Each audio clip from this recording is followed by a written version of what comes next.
Hi friends, എല്ലാവർക്കും മറ്റൊരു പുതിയ വീഡിയോയിലേക്ക് സ്വാഗതം. ഇന്നത്തെ വീഡിയോ ഒരു ഓയിൽ ഉണ്ടാക്കുന്നതിനെ പറ്റിയാണ് കാണിക്കുന്നത്. ക്യാരറ്റും ബീട്രൂട്ടും കൂടി ഉണ്ടാക്കുന്ന ഒരു ഓയിൽ. ബോഡി നല്ല സോഫ്റ്റ് ആകാനും കളർ വരാനൊക്കെ ഈ ഓയിൽ ഉപയോഗിക്കാം. കുട്ടികൾക്കും മുതിർന്നവർക്കും ഒരുപോലെ ഉപയോഗിക്കാം. ഇനി വീഡിയോയിലോട്ട് പോകാം. ഓയിൽ ഉണ്ടാക്കുന്നതിന് ക്യാരറ്റ് എടുത്തിട്ടുണ്ട്, ബീട്രൂട്ട് എടുത്തിട്ടുണ്ട്, പിന്നെ വെർജിൻ കോക്കനട്ട് ഓയിൽ. വെളിച്ചെണ്ണ തന്നെ ഇതിന് ഉപയോഗിക്കണം. സ്കിന്നൊക്കെ കളഞ്ഞ് സ്ക്രേപ്പ് ചെയ്തിട്ട് എടുക്കാം. ഇനി അടുത്തത് ബീട്രൂട്ട് ഗ്രേറ്റ് ചെയ്തിട്ട് എടുക്കാം. നന്നായി ചെറുതെടുക്കരുത്, അതിൻ്റെ കുറച്ചും കൂടി വലുതായിട്ടില്ലേ, ഈ വലുത് വേണ്ട. ഈ മീഡിയം സൈസിലെ ഹോളാണ് ഇതിന് ഗ്രേറ്റ് ചെയ്യാനായിട്ട് വേണ്ടത്. ക്യാരറ്റും ബീട്രൂട്ടും ഇപ്പോൾ ഒരേ അളവിലാണ് എടുത്തിരിക്കുന്നത്. ക്യാരറ്റ് ഇതുപോലെ തന്നെ ബീട്രൂട്ട്. ഇനി വെളിച്ചെണ്ണ കോക്കനട്ട് ഓയിൽ എടുക്കുമ്പോൾ ഇതിൻ്റെ നേരെ ഡബിൾ എടുക്കണം. ഇരുമ്പിൻ്റെ ചട്ടി എടുക്കുന്നതാണ് ഏറ്റവും നല്ലത്. ഞാനിപ്പം നോൺ സ്റ്റിക്കിൻ്റെ ചൂട് കട്ടിയിലെ ഒരു പാത്രമാണ് എടുത്തിരിക്കുന്നത്. ഇത് വേഗം അടി കരിഞ്ഞു പോകും. അതുകൊണ്ടാണ് നല്ല ചൂട് കട്ടിയിലെ പാത്രം എടുക്കണമെന്ന് പറയുന്നത്. ബീട്രൂട്ട് ആദ്യം ഇടാം, ക്യാരറ്റും ഇടാം. വെളിച്ചെണ്ണ ഒഴിക്കുക. ഒരു ബൗൾ ഒഴിച്ചു, അടുത്ത ബൗൾ ഒഴിക്കുക. ഇതിപ്പം ഇത് രണ്ടെടുത്തിട്ടുണ്ട്. അതുപോലെ തന്നെ കോക്കനട്ട് ഓയിലും 2 ബൗളും എടുത്തിട്ടുണ്ട്. നന്നായിട്ട് മിക്സ് ചെയ്യാം. ചെറിയ തീയിൽ വെച്ചിട്ട് മാത്രമേ എണ്ണ ഉണ്ടാക്കാൻ പാടുള്ളൂ, അല്ലെങ്കിൽ അടിഭാഗം പെട്ടെന്ന് അടി കരിഞ്ഞു പോകും. കരിഞ്ഞ എണ്ണ തീരെ ഉപയോഗിക്കാനൊന്നും പറ്റില്ല. അതുകൊണ്ട് നന്നായി തീ കുറച്ചിട്ട് ചെറിയ തീയിൽ വെച്ചിട്ട് മാത്രമേ എണ്ണ ഉണ്ടാക്കാൻ പാടുള്ളൂ. എണ്ണ നന്നായിട്ട് തിളച്ച് വരുന്നുണ്ട്. ഇതിനധികം പൈസ ചിലവൊന്നുമില്ല. ബീട്രൂട്ടും ക്യാരറ്റെല്ലാം നമ്മളെ വീടുകളിലെല്ലാം ഇപ്പോൾ സുലഭമായിട്ടുണ്ട്. പിന്നെ ഇതിൻ്റെ ഗുണങ്ങളൊക്കെ പറയാനൊന്നുമില്ല, എല്ലാവർക്കും ഇതിനെ പറ്റിയിട്ടൊക്കെ നന്നായിട്ട് അറിയാം. ഇത് കുറച്ച് ടൈം എടുക്കും, നമ്മൾ ശ്രദ്ധിച്ചിട്ട് ഇങ്ങനെ ഇതാക്കി എടുക്കണം. അല്ലെങ്കിൽ ഇത് പെട്ടെന്ന് തീയെല്ലാം കൂടിപ്പോയി കഴിഞ്ഞാൽ ഇത് പെട്ടെന്ന് കരിഞ്ഞു പോകും. അതുകൊണ്ട് കുറച്ച് ടൈം എടുത്തിട്ട് വേണം ഇതിങ്ങനെ എണ്ണ ഉണ്ടാക്കി എടുക്കാൻ. ബീട്രൂട്ടും ക്യാരറ്റൊക്കെ നന്നായി വെന്ത് വരുന്നുണ്ട്. ഇതാ എണ്ണ നന്നായിട്ട് തെളിഞ്ഞ് വരാൻ തുടങ്ങി. എന്നാലായില്ല, കുറച്ചും കൂടി വെന്ത് വരാനുണ്ട്. എന്നാൽ കരിയാനും പാടില്ല.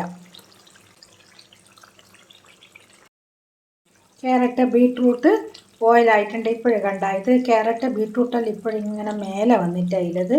അതേസമയം അടിഭാഗത്താണ് ഇങ്ങനെ ഓയിൽ ഇങ്ങനെ ഉള്ളത്. ഇതാണ് അതിൻ്റെ ശരിക്കുള്ള പാകം. ഇനി ഗ്യാസ് ഓഫ് ചെയ്യുക. ഗ്യാസും വന്ന് പാൻ എടുത്ത് മാറ്റി വെക്കാം.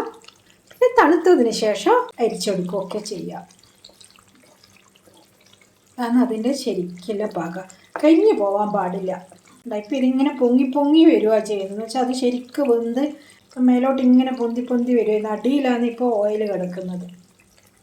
ഫസ്റ്റ് സ്റ്റാർട്ടിങ്ങിൽ അങ്ങനെ ആയിരുന്നില്ല, എല്ലാം കൂടി ഒരുമിച്ചിട്ടായിട്ട് അങ്ങനെയായിരുന്നു ഉണ്ടായത്. ഇപ്പം ഇത് ശരിക്കും അതിൻ്റെ പാകമായപ്പോൾ ഇതെല്ലാം ഇങ്ങനെ മേലോട്ടേക്ക് വന്നു. ഇനി ഗ്യാസ് ഓഫ് ചെയ്യുക. ഇനി ഇത് നന്നായി തണുക്കാനായി വെക്കാം. ഇനിയിപ്പോൾ കുറച്ചും കൂടി ഇതിൻ്റെ അകത്തൊന്നും ഇത് വീണ്ടും കുറച്ചും കൂടി ബീട്രൂട്ട് കുറച്ചും കൂടി വെന്ത് വരും. ഇത് തണുത്തതിന് ശേഷം അരിച്ചെടുക്കാം. ഇതിനി അരിപ്പയിൽ അരിച്ചെടുക്കാം.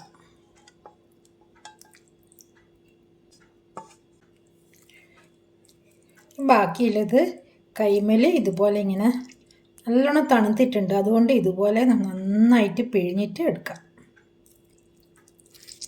ഇത് കളയൊന്നും വേണ്ട, ഇത് നമ്മളെ ബോഡിയിൽ തേക്കുകയും ചെയ്യാം. എല്ലാ ഓയിലും ശരിക്കും വരും ഇങ്ങനെ പിഴിഞ്ഞിട്ടെടുക്കുമ്പോൾ.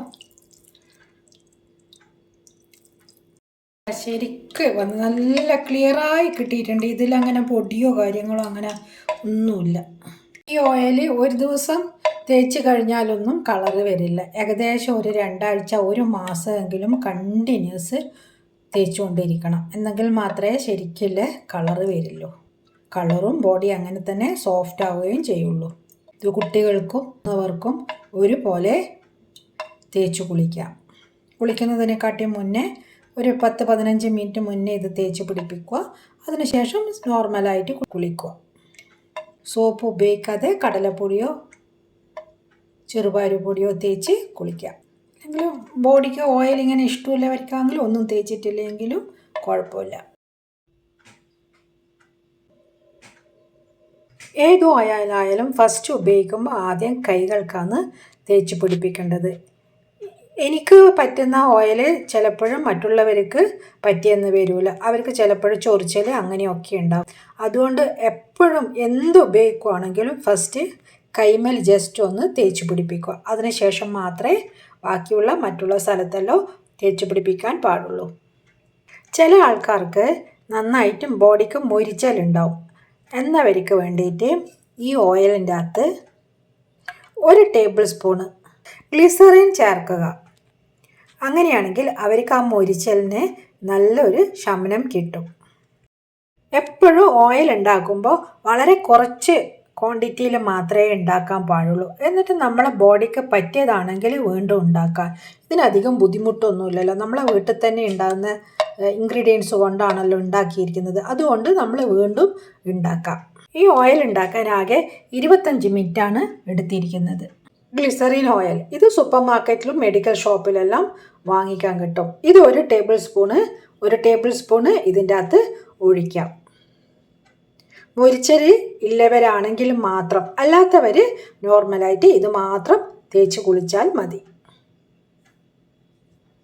1 ബൗള് ക്യാരറ്റും ബൗള് ബീട്രൂട്ടും അതുപോലെ 2 ബൗള് കോക്കനട്ട് ഓയിലും എടുത്ത് എണ്ണ കാച്ചിയിട്ട് എനിക്ക് ഇത്രയാണ് ഓയിൽ കിട്ടിയിരിക്കുന്നത്. ഈ വീഡിയോ ഇഷ്ടമായെങ്കിൽ ലൈക്ക് ചെയ്യുക, സബ്സ്ക്രൈബ് ചെയ്യുക, തൊട്ടടുത്തുള്ള ബെല്ലൈക്കൺ പ്രസ് ചെയ്യുക. അങ്ങനെയാണെങ്കിൽ ഞാനിടുന്ന വീഡിയോസ് നിങ്ങൾക്ക് ലഭിക്കുന്നതായിരിക്കും. ഇനി പുതിയ വീഡിയോയുമായി വീണ്ടും കാണാം. Thank you.